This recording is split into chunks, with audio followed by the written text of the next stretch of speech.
Storm Shield weather, certified most accurate.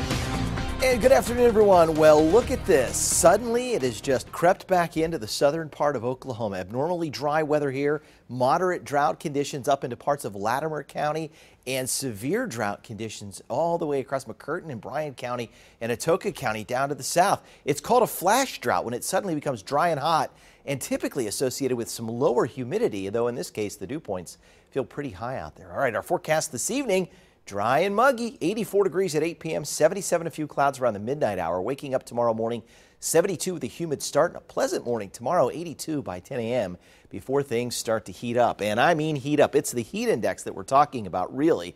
It's the heat and humidity combined, and it feels like we've gone back about a month on the calendar as these heat indices are climbing close to 100 degrees tomorrow. In fact, look at Eufaula, 103 is what it could feel like possibly tomorrow afternoon. And then Saturday afternoon, you're talking about heat indices climbing close to 100 degrees again. So lots of water, lots of sunscreen, little breaks here and there. Let's not overdo it. What about rain? Well, there isn't any big organized system around. We see a few high clouds drift in our direction here tonight.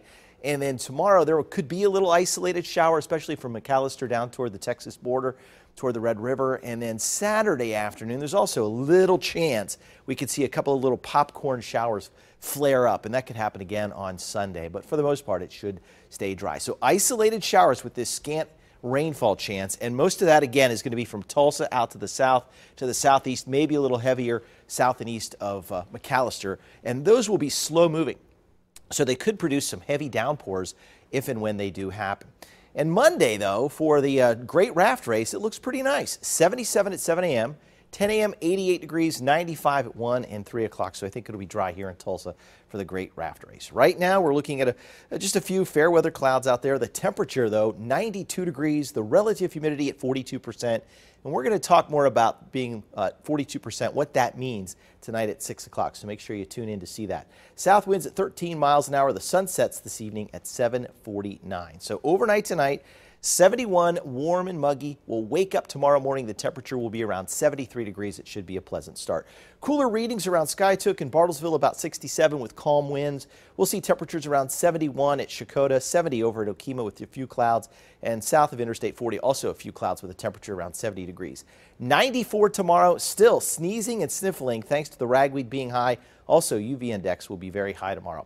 High temperature at Grove on Grand Lake, 91, Pawhuska 93. We'll see a high at Wagner of 93 and Bristow around 92 degrees. And look at this. South of town, it is in the mid-90s. Tallahena all the way up to 95 degrees. Here's the 7-day forecast. Saturday, 95. Sunday, 96. And if you're headed to the Roughnecks match Sunday evening, look at this kickoff temperature. We're talking about a kickoff temperature around 93 degrees, and it only cools back to about 84 by the end of the match. Rest of the 7-day forecast, Memorial Day, or I should say Labor Day, 95. It feels like May.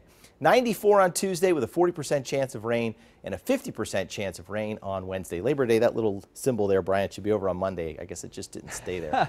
Has a mind of its own sometimes. We know what you mean. Thanks, Brett.